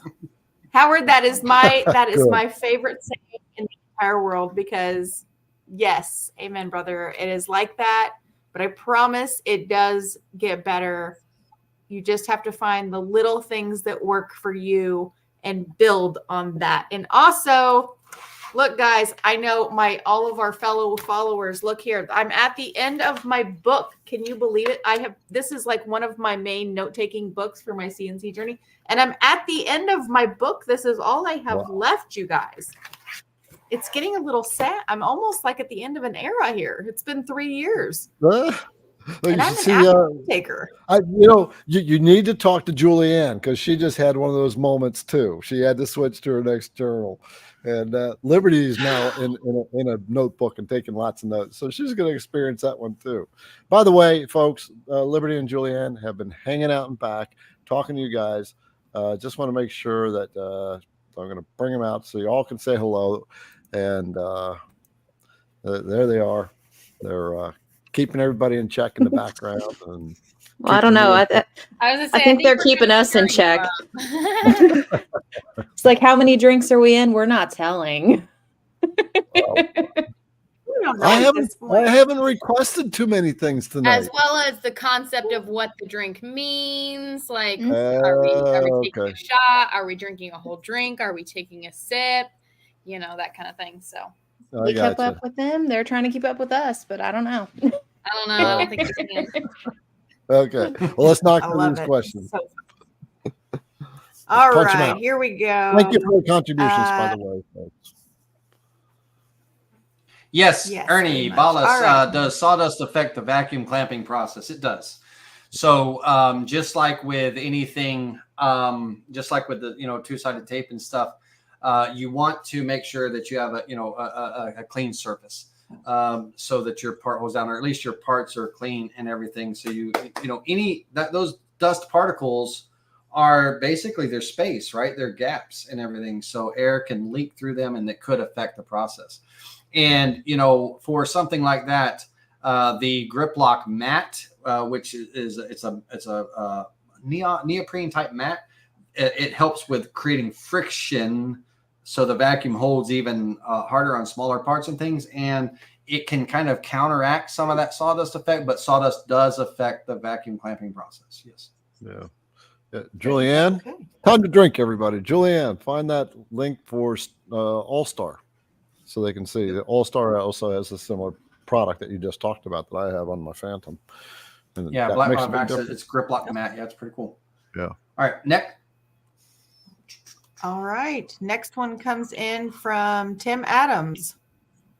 All right, what is the typical price range from an average model from Laney? So our heavy duty line starts at $6,400 all the way up to $19,500. Our mid-size units are $2,440, starts from $4,950 up to $6,700, $6,800. And then our mini carver, our little benchtop model, is $2,799. So that's your price range on our models. And then of course we have we also sell the Smart Bench Precision Pro Plus by Yeti Tool, $10,425 plus shipping. Okay. And just in case, if he's talking about 3D models, what would that one be? Oh, Yeah. I'm sorry. No, this may be machines. I was it may like, be yes, machines. $900. Wow. Sorry. So they can range. They could literally range from $60 up to $300. So the model that you saw on the screen, that was about an $80 model. And if you wanted portraits, let's say portrait of somebody, family member at all, I can tell you kind of what a basic price is. So one person, one face, it's $130. If they wear glasses, it's an extra $30. Two faces is $260. You just add $130 for every person that's in that photo, right? So, you're probably around, I would say, $45 to $100 for common, high definition, very detailed models, depending on what image you throw at us. And I haven't come across an image that we could not get modeled yet. But it's not a challenge. Right. So, but so that's your range. So 40 to 100 typically. Very nice. Unless it's a custom portrait. So Brooks Martin, he says he wants to see you import the Hulk Hulk video. Maybe maybe when we have you back. How's that? Yeah, one day, Brooks. So Brooks is always dragging me on this. This is a 3D print of the Hulk. And so it's going to involve when you import it in, importing it in segmenting during the import, and laying out all the parts. Wow. And then of course they get carved and it gets put back together. Right. Oh, so cool. It's a project I have not taken on yet. I've been working with Vectric one-on-one with Todd and everything, over at Design and Make on the process and stuff. Soon, Brooks, one day we'll do Hulk. For sure. He's giving me a hard time. That's what that person was. Pretty cool. Next. Yeah. Next. No. Brooks, we love you. You know that. Yeah. All right. Awesome. All right. And, Rich Rich, sorry about damaging your last name. Question: can we save a model from STL to V3M already downloaded on our computer? No. Now, if you have Aspire, you can export a model out as a 3D clip type thing or an STL. But in VCard, Desktop, or Pro, you can't export models out. But regardless, you can export out as a V3M. That is a proprietary format for Design and Make and Vectric only. So there's no competitors in that one, that realm. all right. This is a great question from one of our newer viewers, Mr. Ben. Are we supposed to flatten our board every time? I'm new to CNC. Thanks in advance. Okay, so this is where we come down to clamping situations, right? If I'm using mechanical clamps, I can't surface my board down before I carve it because it's, there's clamps in the way, right? So I'd have to use another method and all. So the answer to that is no, you don't. But I'm a surfacer. I like to skim. I'll take a few thousandths off of my project boards before I carve to guarantee I have a nice, consistent, even carve because it creates kind of a parallel surface to the travel of the router. I like that because running a board through the planer doesn't guarantee that you're going to have a flat board on your table. If the board is wedge shaped going through the planer, it's going to be wedge shaped coming out. If it's, and things like that. So I'm a big fan of surfacing before you go, but it comes down to your clamping abilities and all that stuff. So I don't want to have, sometimes I need mechanical clamps, so I won't surface. And that's it. But not required. Good idea. But Ben, that's the best answer I got for that one. Garrett's And like, Ben, no, man. side note, Laney, when you're you're giving them making the wrong surfacing- answers. Garrett, jump in and correct me Whatever. if I'm. No. That's not what he's saying. He's watching the chat and the questions and all the things. I know that look all too well. No, but so Ben, on a side note, when you're doing your surfacing and you have your project, let's say you're doing a 10 by 10 square, make sure that when you do your vector, you maybe do like a 12 by 12 box that goes around the outside of it. So then that way you're surfacing off of the outside of that 10 by 10 square, and you're not just coming right up to the border, and then you get that funny little lip on the edge. So make sure to extend your vector box outside of your job size that you are trying to surface. So that's another reason for the double-sided tape, things like that. That can help you. Kate, can I jump in there for a minute? All right, and Garrett, this would be a debate we should have one day or whatever, but I'm a big advocate. I don't think surfacing, you shouldn't climb cut in a pocket. It should always be one direction, conventional cut. Oh, no. On a surface cut. So you draw individual lines on your board. I'm just an advocate of, not going back and forth because you can get burning and stuff on that climb cut, on that return. So it's conventional carving. Are you talking about an offset cut? An offset? Yeah, so surfacing, surface cutting, like surfacing a wasteboard, surfacing a project board, surfacing anything. You should do you draw, instead of a rectangle around your part, lines. You draw a line, offset that line 40% of the bit, and you carve from back to front in one direction only. The bit carves, raises up, comes back, carves, raises up, comes back, carves. Only in one direction, a conventional cut only. It's going to give you the best results. Yes.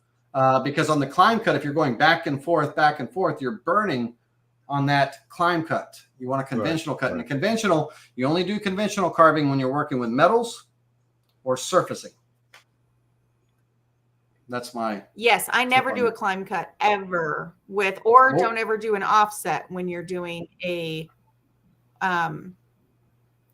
surfacing. Did you say you never do a climb? A raster and you're coming back. Not with a surface. Yeah, not with a surface. No, conventional cut only. Yeah, no. And I'm sorry, I didn't mean to jump in there, but I'm just it's a thing that I learned a long time ago, and I'm just a big advocate of it. That back and forth in a pocket situation is not a good surfacing. Yeah, and you can get steps in there and think that you're out of tram when you're actually not. Right. And burning. Yeah. That's fantastic, though. You said 40%, so just do lines at 40%, one on top of the other. Yeah, 40% step over of your bit diameter. So if it's a 1 inch bit, you're stepping over, 0.4. If it's an 1.25 inches, you're stepping over 0.6 and that kind of thing. So I generally do 0.7 or 70% when I'm doing surfacing. Yeah. Okay. Yeah. Yep.